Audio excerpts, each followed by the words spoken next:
C'était une journée exceptionnelle hier. Pas de suspense sur le Tour de France.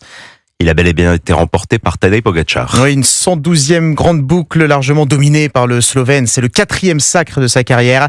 La dernière étape remportée hier sur les Champs-Élysées par le Belge Wout van Aert. Après un itinéraire exceptionnel, les coureurs ont en effet gravi à 3 reprises la butte Montmartre. Comme un air de déjà-vu, un an après les Jeux Olympiques. Un clin d'œil au JO, très apprécié par les Parisiens, venus en nombre malgré la pluie. Le reportage européen de Wilfried de Villers.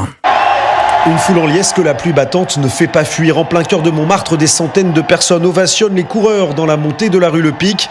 Gapette jaune détrempée vissée sur la tête, Robin est aux premières loges sur le bord de la route. Tout le monde est à fond, même les coureurs, je pense qu'ils apprécient finir le tour comme ça plutôt que sur une ambiance un peu feutrée. Là au moins il y a encore un dernier feu d'artifice, un dernier bouquet final, c'est pas mal. Le Belge Wout van Aert attaque rue Le Pic et arrache 10 minutes plus tard la dernière victoire d'étape du Tour. Une victoire que Thomas aurait bien vue française, même s'il salue les performances tricolores. Ça reste un beau tour pour les Français cette année. Il n'y a pas que les victoires. Kevin Vauquelin qui est dans le top 10, il fait une excellente saison. Qui s'accroche à chaque fois dans le groupe maillot jaune, c'est un très bon souvenir pour les Français. David, lui, se prend à rêver d'une victoire française l'année prochaine. La dernière remonte à 1985. Bernard Hinault, c'était le dernier, ça ne rajeunit pas. On aimerait le Bernard Hinault de 2026, donc voilà, on y croit et on a toutes les qualités pour. Il faut juste le petit coup de pouce, on n'est pas loin. En attendant, cette année, c'est bien Tadej Pogačar qui a tout écrasé avec plus de 4 minutes d'avance au classement général sur son grand rival Jonas Vingegaard.